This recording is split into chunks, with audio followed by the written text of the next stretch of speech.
Social inequalities are responsible for the loss of millions of ideas and inventions over hundreds of years. Recently dubbed the lost Einsteins effect, the loss over time is measurable today in a decline in innovation, slowing economic growth, and repercussions on all sectors, from technology to healthcare. The gender gap among inventors affects what gets invented and consequently who benefits from innovation. Desautels Faculty of Management professor John Paul Ferguson investigates the question of whether members of specific social groups may be more likely to patent inventions targeted towards their own group's needs and interests. He and his colleagues at Harvard Business School and the Universidad de Navarra in Barcelona share their findings in a research paper titled, "Who Do We Invent For? Patents by Women Focus More on Women's Health, but Few Women Get to Invent," published in the journal Science. Using an algorithmic tool to examine U.S. biomedical patents filed from 1976 to 2010, the researchers found that although fewer women engage in commercial patenting compared with men, their discoveries and related patents are more likely to focus on women's health. While representation in the fields of science, technology, engineering, and medicine has increased in recent years, the inventor gap is made clear by this research that when women engage less in patenting and invention, what gets invented is affected. Welcome to the Delve podcast. Delve is the award-winning thought leadership platform of McGill University's Desautels Faculty of Management. You can find Delve at delve.mcgill.ca and most podcasting apps. For this episode of the Delve podcast, I'm your host, Robin Fadden. In this episode of the Delve podcast, I talk with Professor Ferguson about his research, and we bring the first-hand experiences of two professionals who recently patented inventions in the field of healthcare. Dr. Lucy Gilbert is a surgeon, McGill professor, and the director of gynecologic oncology, and the director of the Women's Health Research Unit at McGill University and McGill University Health Centre. She is the founder of the Dove Clinics in Montreal, which stands for Diagnosing Ovarian and Endometrial Cancers Early. And she and her team have developed a new genetic pap test called the Dove gene test for detecting gynecologic cancers very early before they even cause the symptoms that indicate a serious threat to life. Our other guest, Negin Ashuri, is an engineer, computer scientist, and young biomedical entrepreneur who offers another perspective on the issue of women and biomedical inventions. She is chief executive officer and co-founder of Fem Therapeutics, a company that applies artificial intelligence to the field of medicine in her team's recent invention, created to meet an unmet need in gynecologic medicine, a 3D printed pessary device which processes measurements by a doctor to design a pessary with the optimal fit. She recently received the prestigious Mitacs Change Agent Entrepreneur Award for her and her team's work. In talking about how patents are developed and for what purposes, all three guests speak to the need for ongoing and stronger efforts to achieve social equality in science, technology, engineering, and medicine. We look at where and how that change is happening today and what can be done to further support invention-based entrepreneurship by women, specifically in healthcare, that has the potential to change not only women's lives, but to change what gets invented and by whom in the near future. Since John Paul Ferguson's research is the main inquiry that we're exploring today, I'd like to start with him. Can you tell us about what sparked this research?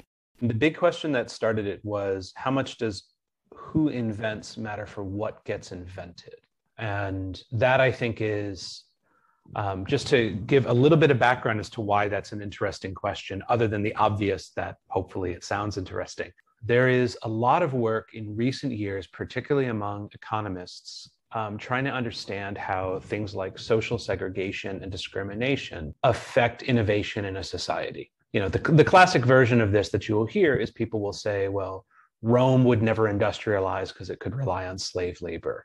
Or in a more modern context, people will discuss that certain types of innovations, for example, in things like sewage and sanitation, are less likely if you have a caste system where the people who are closest to that work and think about it don't necessarily have access to the social capital, financial capital, or otherwise to actually invent.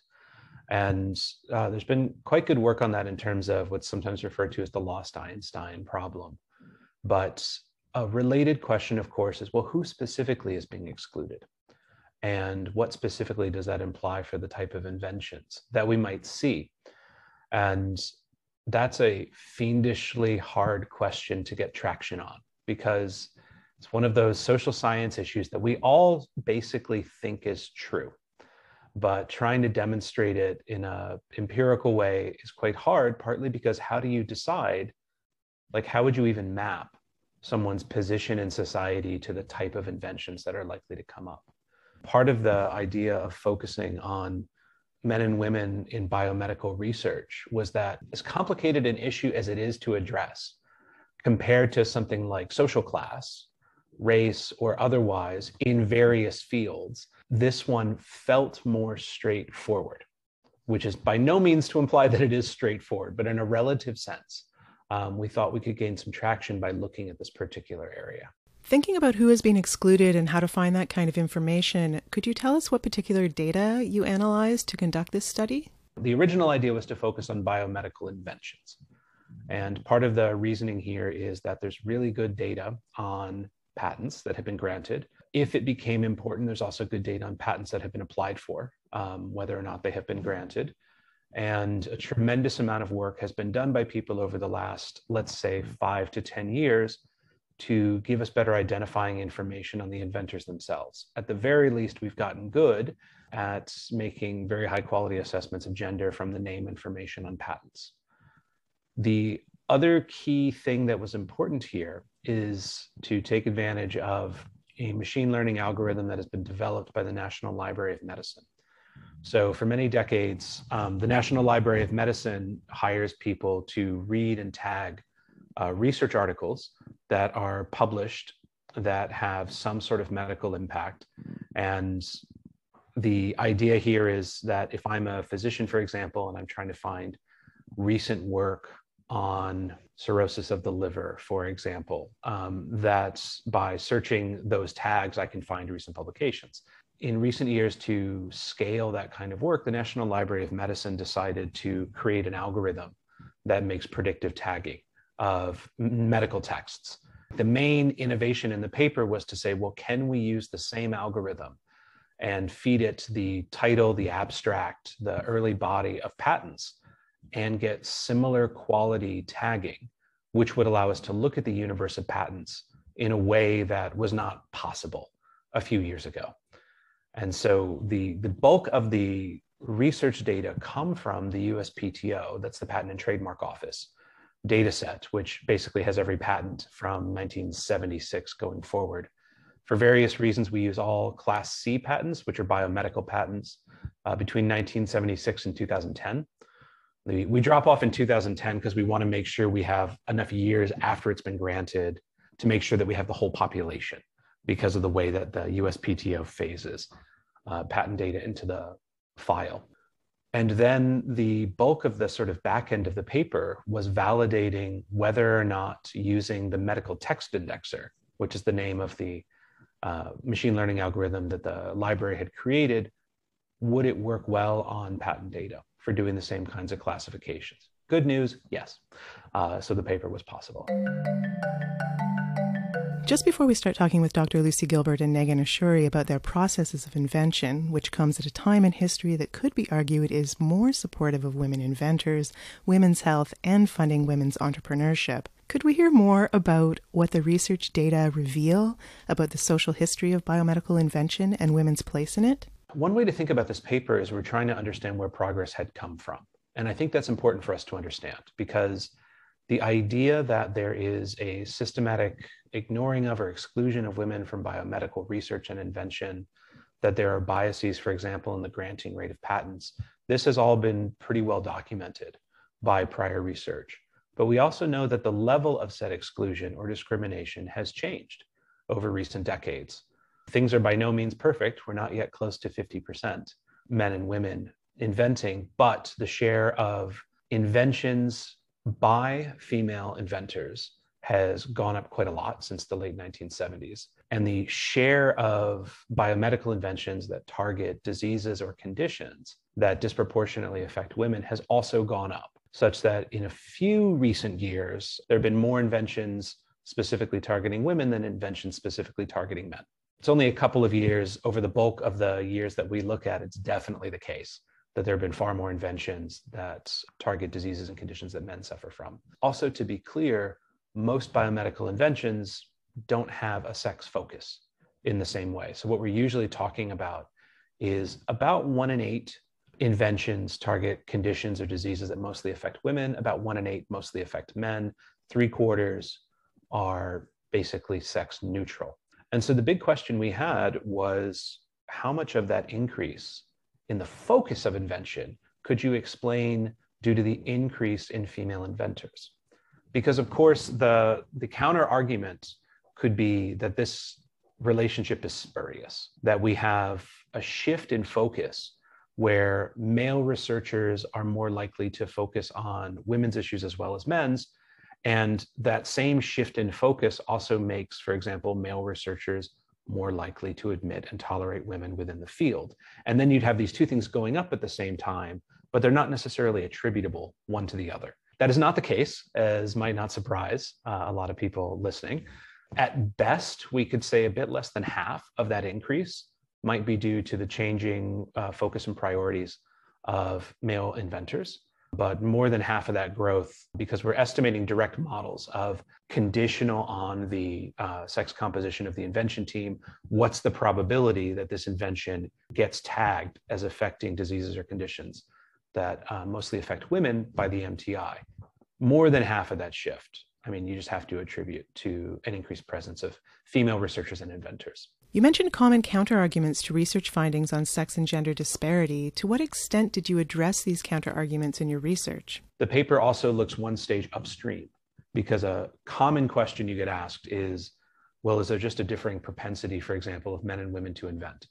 And it might be, for example, that you have more women who are coming up with research ideas but are less likely to commercialize them than male researchers might be. So we also decided to look at shift in the focus of the research articles that all patents in biomedicine cite over that period.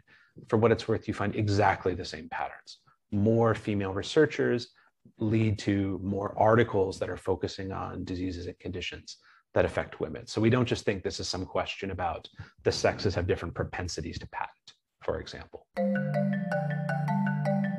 It's heartening to hear that your data back that up, adding to other data that show the same findings. Now, to shift from data to the patent holders themselves, I'd like to welcome Dr. Lucy Gilbert to the Delve podcast. Your career is focused on women's health. How did you identify the gaps in women's health patents that led to your invention of the genetic pap test Dove gene? Because as John Paul has alluded to, and I'm sure you've experienced, these gaps definitely exist. To be truthful, it didn't take detective work or intelligence, because this problem just stares at you. The fact that women die of these cancers, the cure rates haven't changed for ages.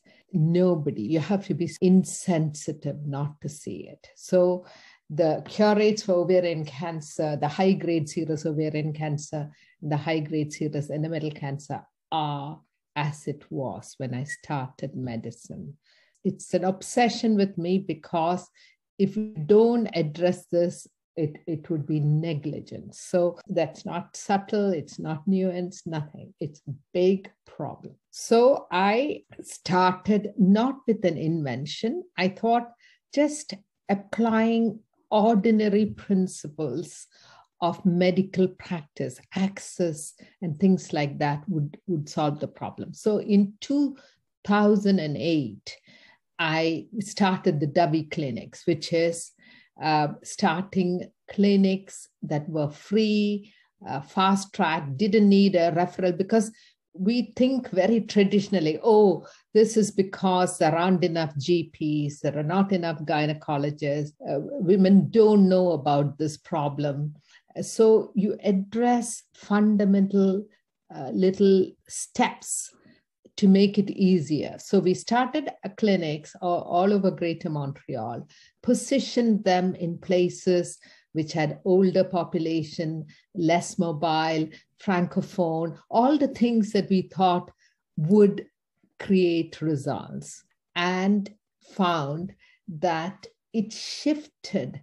We published it in Lancet Oncology, and our finding was that it shifted the proportion of people diagnosed in unresectable stage 3 and 4, but did not increase the proportion of women diagnosed in stage 1 and 2 of these cancers. What I'd like to emphasize about most of the solid cancers is if you find a cancer when it's confined to an organ, by removing your organ, your chances of curing are substantially higher. But once the cancer goes and sticks onto the large bowel, small bowel, liver, spleen, diaphragm, then you are lost. And that is how patients come to us. That's how patients were coming to us when I started my medical career in the early 80s. And that's how patients come to us now. And this is what was getting at my soul. It just made you feel so important. So we set up these clinics and we thought we were going to make a great deal of difference in 2008 and found that it didn't. That's when you knew using what is available already won't cut it. You have to invent. I don't want to speak for too many women or medics. By nature, there's so much to be done that we don't want to put half our brain aside to invent. You just want to get things right, which can be got right. But now I knew, no, you have to come up with something new and different. I took my cue from cervix cancer. In the 60s, cervical cancer was the second highest killer of Canadian women, and now it's 16th. In the whole of Canada, 420 women die of cervical cancer, and that number dies in Montreal from ovarian and endometrial cancer. So, and why did we make this huge leap in cervical cancer? By early detection. Then you knew you have to do early detection. And we knew that our traditional thing, your blood tumor markers, imaging, which we were trying and looking at it from this angle, is not going to make a difference. You have to come up with something totally new, totally different. And so that PAP test worked for cervical cancer, but it won't work for this cancer because it requires identifying a cancer cell in a slide. While this cancer spreads like icing sugar, when the tumor is so tiny, that's when you needed to use an upstream. I'm going to borrow from JP's thing. You needed to go upstream, the very beginning of cancer, which is cancers are genetically driven. Mutation driven. So early in the process of cancer, we looked at the mutations that were implicated in ovarian and endometrial cancer and looked for this mutation in a PAP test as opposed to looking for a proper cancer cell in a PAP test. So that is where the DOVE gene study came from, and it stands for DOVE is detecting ovarian and endometrial cancer early using genomics.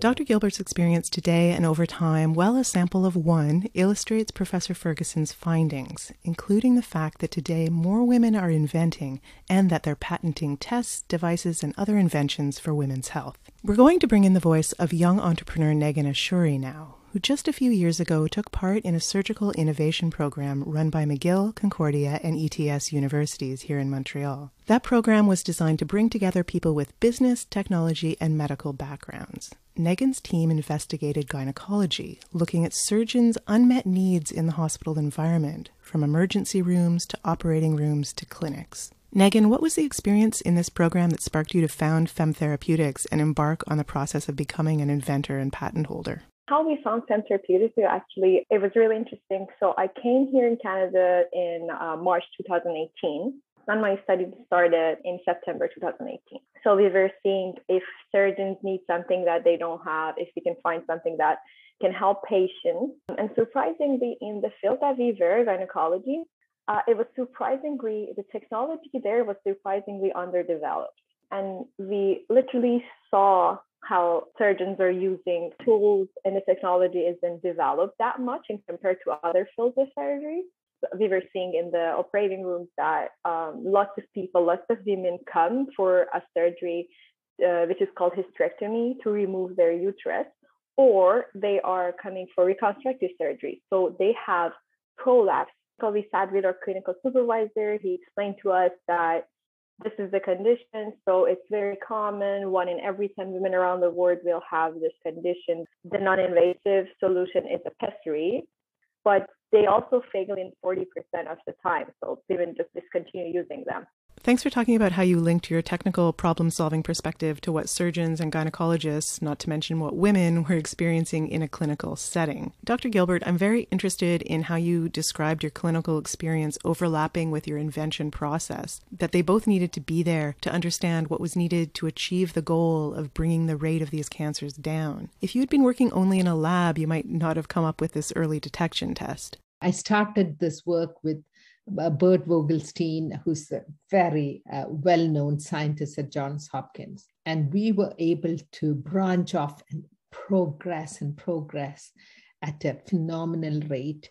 Only, I don't have Bert's intelligence, I don't have his money, I don't have his network, I don't have his, because I'm a clinician. Because every day, that's what you see from in your ward, in your operating room, in your clinics. But second most important thing is the people of Montreal are phenomenal. They just take part in research. So I know that when we started, we had so many big centers in the US, MD Anderson, Sloan Kettering, huge centers together. And we contributed the most patients because women want an end to this. For example, in the US, they'll fly into these big centers and then they go off. So you don't have the follow-up. You don't have that interest. Here, there's a community that thinks enough is enough, and we are going to make a difference, which is why we can do this without, as I said, a fraction of the resources. And it's because I'm a clinician, because I understand the disease, because I can see it in a lab, and then I'm inside the abdomen because I'm a surgeon. So the marrying of this is crucially important. And the patients feel we've looked after them, so they want to look after us. And if I could expand on that point, because something, Lucy, that you said at the beginning, I completely agree with, which is we always have this moment where it's like, this doesn't take detective work.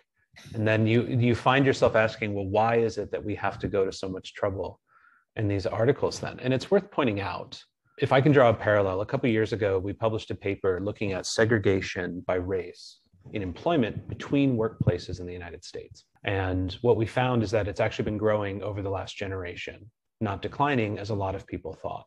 It's the sort of fact that seems counterintuitive when I present it in academia, because everyone in academia looks around at their workplaces, which were in America overwhelmingly white a few decades ago and are noticeably more diverse now. And you want to point out to people, your lived experience isn't wrong here, but it doesn't generalize.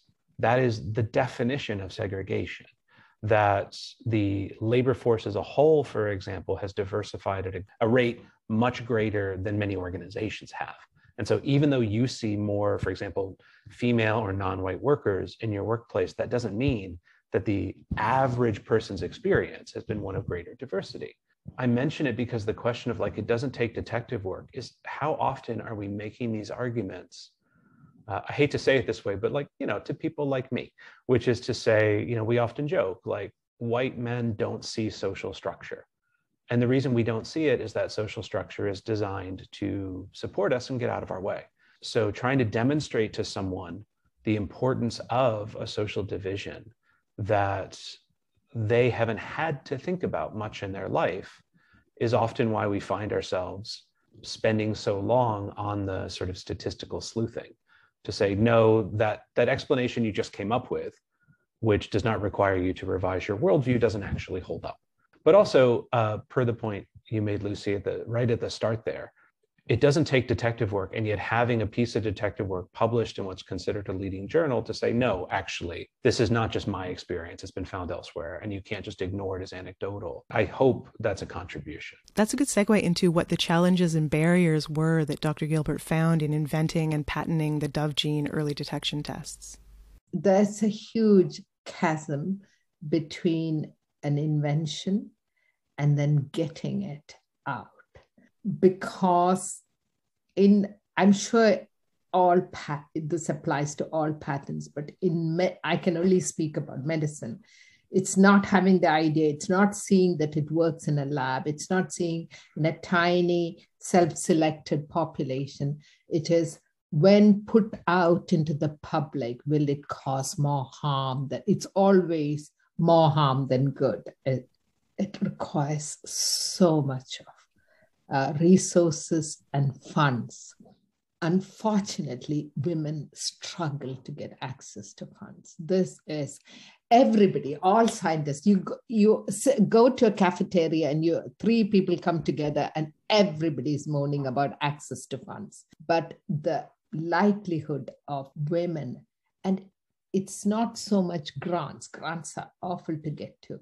But for certain funds, you do need philanthropy and you need investors. So I often have no ego because I just want it done. I just want to have it done before I die. I'm happy to send men in my place to make the case, because funds, who has the money?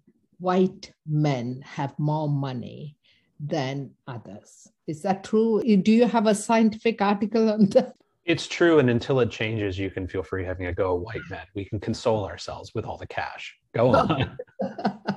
So you need access to that cash, and they just do not take women seriously.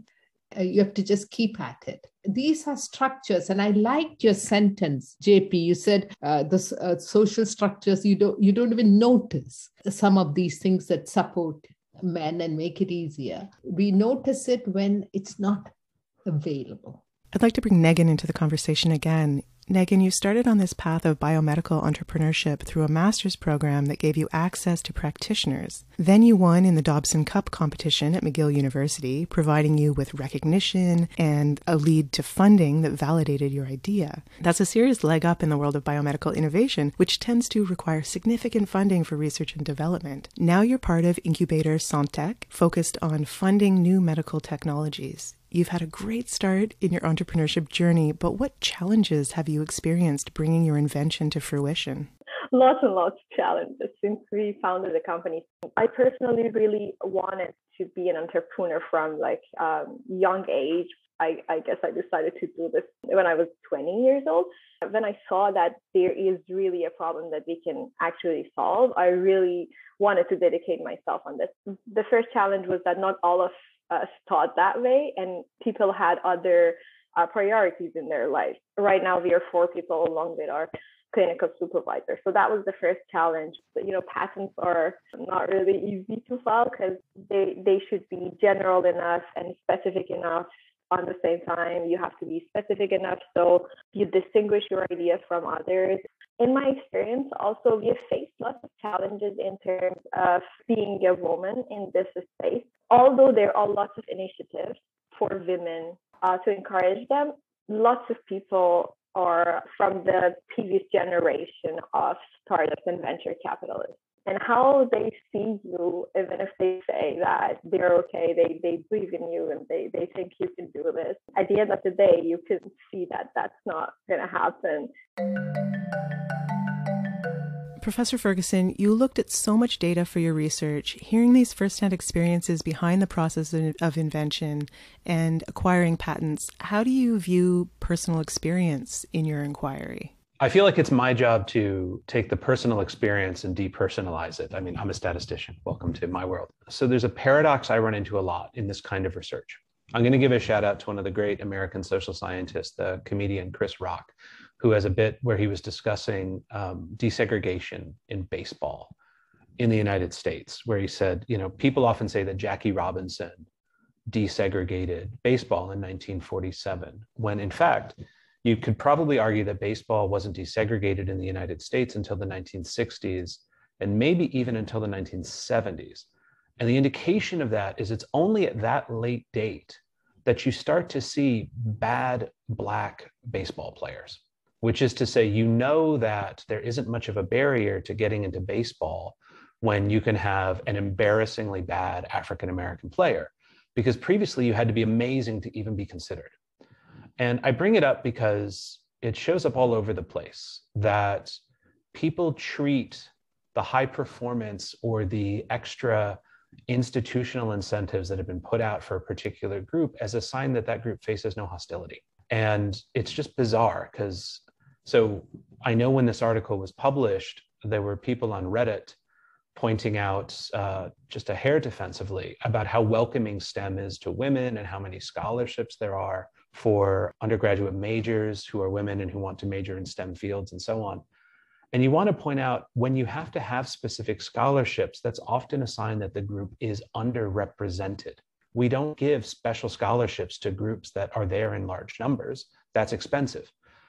We use those to increase diversity from a group we haven't seen enough of.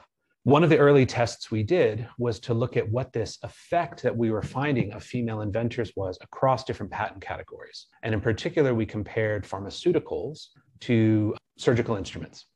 Because what you tend to find if you look is that the share of female inventors has gone up in pharmaceuticals, whereas it's remained almost flat since the late 1970s in surgical instruments. What you find is that the sort of female inventor effect, which is to say the relative increase in the probability that the patent in question targets diseases or conditions that affect women, has gone down over time in pharmaceuticals. And it has been large and stayed large in surgical instruments. And the argument we make in the back material of the paper, because there has been a shift where pharmaceuticals have been more welcoming to women researchers over recent decades, you also find that male inventors are more likely to look at issues that affect women. And so the difference between the sexes has tended to go down in pharmaceuticals, but it's really telling that in surgical instruments, the inventor share has stayed relatively low and the female effect has stayed relatively large. With the female inventor effect in mind, did your goals ever change in the process of your experience developing and patenting the Dove gene test? Did you run into anything that made you need to alter your goals?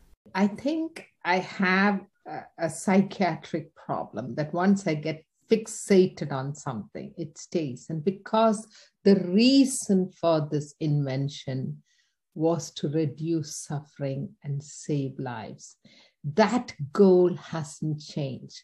So no matter what has been thrown at me by way of difficulties, and I've been advised to change tack a little to make something more possible, I haven't.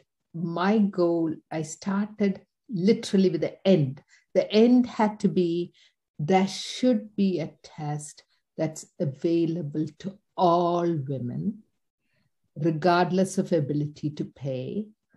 And it should have a high false detection rate and very low false positive, because you don't want to be doing unnecessary surgeries. So this was sacrosanct. And if this is sacrosanct, all the problems that come up didn't change, because right from the beginning, which is why we parted ways with my US colleagues, is because we want it reimbursed. And to have it reimbursed, it has to be below the magical number of $500. That was not a priority for some other groups. So if you start with those basic principles, the goal hasn't changed. There are steps, extra steps that are coming on because of this, but that goal is it. You have to have a test. It has to be universally available. It has not to be so expensive, because there's no point having a super duper test that is available to a fraction of women. Again, that speaks to the systems and structures that are in place already and that you have to work within. And it sounds like you have to fight pretty hard and work with the right people to achieve your goals. What do you think needs to change for more women to become biomedical inventors and patent holders? I think it is, JP alluded to this, to say to some kind of positive discrimination. Of course, that gets people's backs up because you think you want the best invention, you want the best people, but it's not a level playing field. And if it's not a level playing field, there must be some kind of help given to people who are struggling. Because I like in JP's article, it said the number of Curies who are lost, or, you are losing people. And you have evidence, which you quoted the references. The moment you remove discrimination, the whole society benefits. So sometimes you'll get it wrong by, but then I think it's a small price to pay. When it comes to investors, that is the huge, huge, huge gap, really. How can one set up something that is women friendly would make a difference? I know so many colleagues in sciences who can't get any help for the invention. So I'm the lucky one. Let me talk about this a little bit from just a research perspective as well. There is a long tradition of research looking at both sides of this in the sense of who becomes a STEM researcher, but also who gets patented. And if I may toot the horn of my own group within Desautels, within the organizational behavior group, for example, my colleague Brian Rubineau has been part of multiple studies trying to look at the pipeline through universities and so on for STEM graduates and where women are lost in that pipeline and why. Because we often find at the level of declaring majors and so on, there's a gender gap, but it's small. And by the time we get all the way through, of course, we see a heavily biased field. That bias has shrunk in recent years, but of course, it's still large. We have a sense that we think that diversity of researchers and inventors is, among other things, important for the researchers and inventors themselves, because we do not want to close life and career opportunities off to people because of the accidents of their birth. And I perhaps obviously endorse that view. And yet, the question of what is the larger impact of the pool of researchers or inventors is something that's very hard for us to look at. For what it's worth, one of the reasons why people don't tend to look at that is when you're trying to study the likelihood of a patent being granted or someone graduating and staying in a field, you do everything you can to control for everything except their sex. And in those cases, by definition, you have people who are researching and inventing the same ideas. And so the minute you want to ask, what does, for example, the sex of the researcher and inventor do to the idea, you have to take an entirely different approach to the data, because it's precisely that thing that people have been matching on that you want to study. And it's important to make the argument that what gets invented needs to be focused on as well, because otherwise you can be in a situation where you say, look, it would be nice for those women if they have those opportunities, but as a society, we are left the same because these things would be invented anyway. And so much of our work has been just to try to say, no, there's a societal effect, completely independent of the careers and opportunities of the people involved, that you have to pay attention to. And so often when the question becomes, what are your recommendations? Our recommendations are the same as many of our colleagues in the sense that, like, this isn't something you solve at the level of what people choose to study or research. It comes at the level of what opportunities do they have to become researchers, to become inventors, and to have those granted. We're kind of, running back up an interference for our colleagues and saying that this is another sign of why these things are so important. And so often these are things that are solved through educational policy. They're solved through paying close attention to if we see bias at the patent office and so on.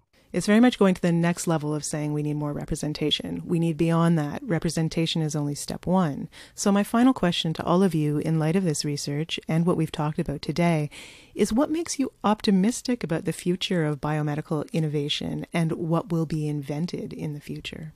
Progress does not guarantee progress. Again, a lot of my previous work is on how employment desegregation has moved backwards in certain ways in the US. So I'm not someone who believes in the automatic upward march of history. Let's put it that way. Whenever you are, I am more encouraged by social protest around these issues generally than I am by observed trends within the specific fields, which is to say, because those trends are easier to reverse if there isn't broader social change. And then I'm more encouraged at the level of, I would care about more like university admission statistics and graduation rates. And then I would look at things like publication rates for research articles. And only then would I start to feel more cautiously optimistic about invention rates. Now, for what it's worth, we have seen the graduation rates of women in STEM fields increasing in recent years. We have seen their contributions in terms of published research articles have grown over the decades, and we have seen the invention rate increasing. And so I have grounds for optimism in the sense of whatever has led to those increases, if it continues, that's a good thing. Again, we are left with the question, and this is one of the things that we couldn't cover with the data that we have, is how impactful are those inventions by women inventors relative to those by male inventors? My suspicion, based on what we talked about earlier, is that on average, they're probably more impactful. That's that black baseball player effect again. As long as I kept seeing that like the observed inventions by women are a lot more impactful than the observed inventions by men, I would suggest, per that earlier example, like we still have progress to make. I actually don't think that men are better than women or that women are better than men at invention. I think we're probably about the same on these measures. And so until we start seeing outcomes that look pretty similar, like that's often the sign that we're really starting to reach parity in important ways. I'm going to speak about sample size of 1. I am optimistic simply from how impossible it was when I started. It was a no-no. The sensitive women fell off. People like me who really size 9 feet, just willing to be at it, really, really not that super sensitive, stayed on.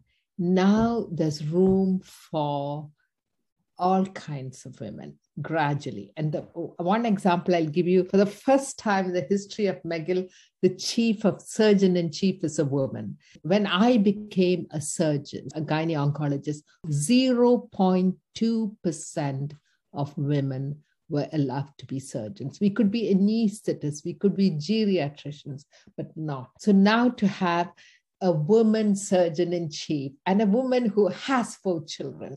It's not papers, it's not hard data, it's just looking around.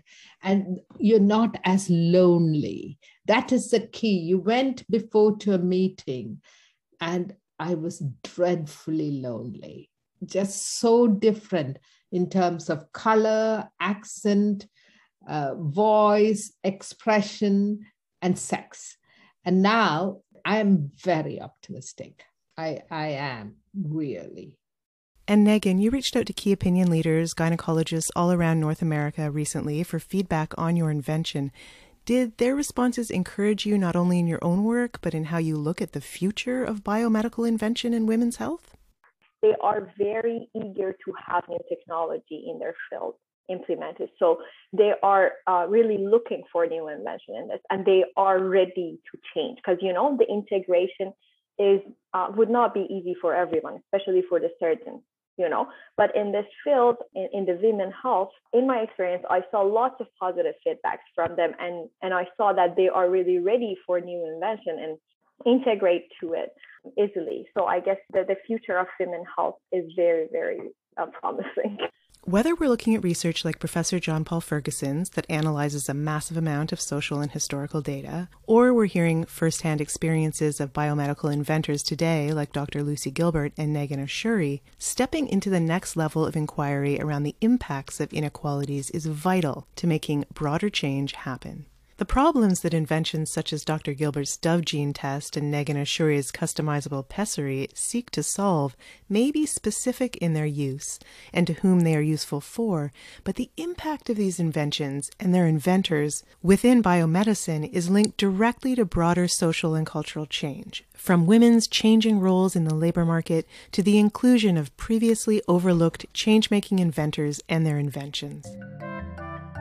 You can hear and read more insights into recent research at the Desautels Faculty of Management on delve.mcgill.ca, and you can subscribe to the Delve podcast on Apple Podcasts, Spotify, and most other podcasting apps. Thank you for listening to the Delve podcast.